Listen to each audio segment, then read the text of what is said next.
In this video, we'll look at question 90 from the 2016 exam.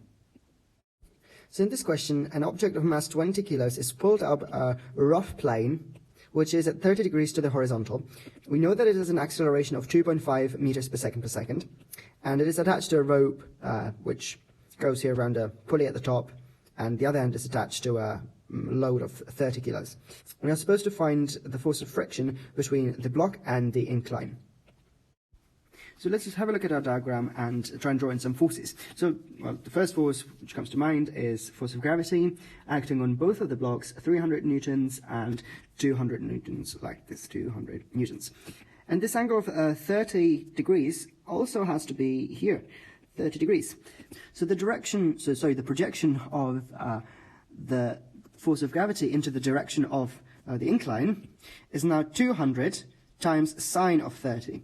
And because sine of 30 is 1/2, this will be just 100 newtons. Acting in the same direction is, of course, also our force of friction, which we are supposed to find. And in the opposite direction, a tension in the rope T, the same as here and everywhere along the rope. Given all this information, can you find the tension T?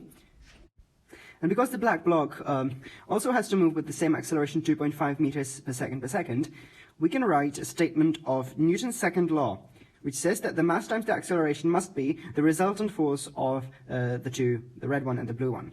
And when we evaluate the expression, we get 225 newtons. So that's our tension.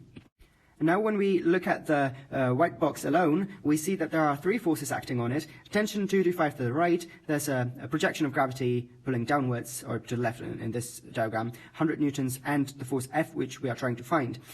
One other thing we know is that this whole box will have to move to the right with this acceleration. So once again, we can write down Newton's second law as mass times acceleration is the resultant force of these three, 225 to the right minus 100 minus F.